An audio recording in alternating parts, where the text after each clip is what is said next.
1984. By George Orwell.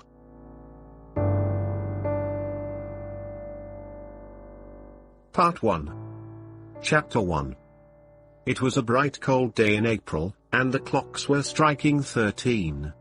Winston Smith, his chin nuzzled into his breast in an effort to escape the vile wind, slipped quickly through the glass doors of Victory Mansions, though not quickly enough to prevent a swirl of gritty dust from entering along with him.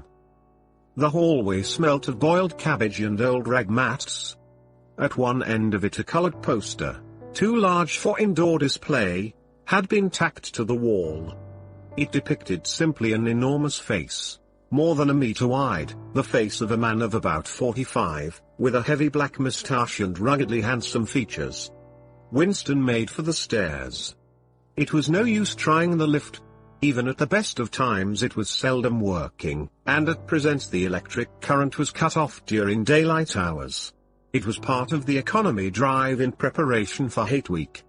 The flat was 7 flights up, and Winston, who was 39 and had a varicose ulcer above his right ankle, went slowly, resting several times on the way.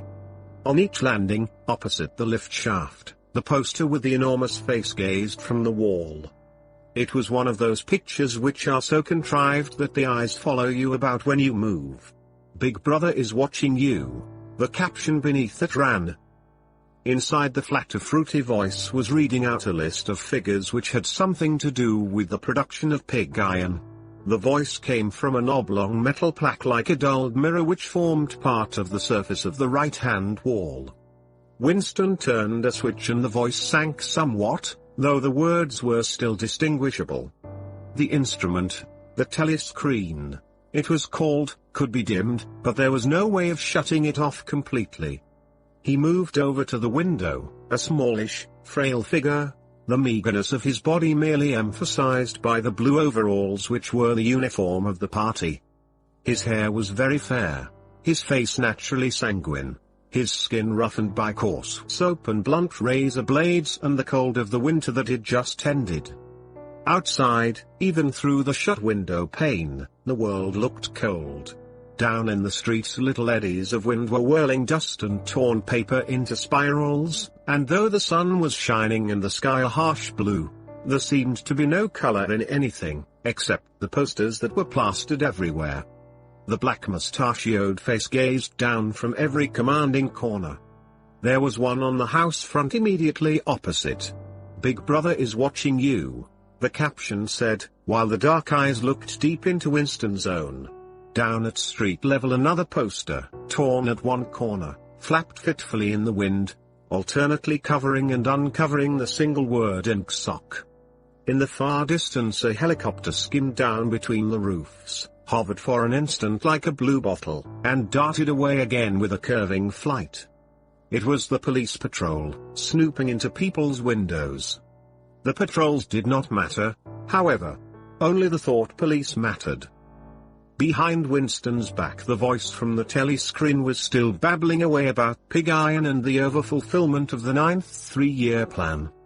The telescreen received and transmitted simultaneously.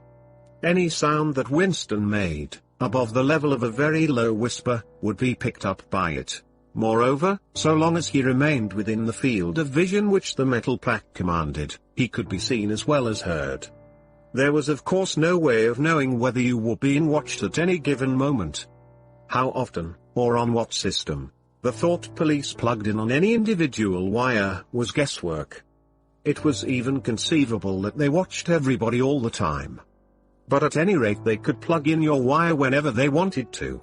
You had to live, from habits that became instinct in the assumption that every sound you made was overheard, and, except in darkness, every movement scrutinized. Winston kept his back turned to the telescreen. It was safer, though, as he well knew, even a back can be revealing. A kilometer away the Ministry of Truth, his place of work, towered vast and white above the grimy landscape. This, he thought with a sort of vague distaste, this was London, chief city of Airstrip 1, itself the third most populous of the provinces of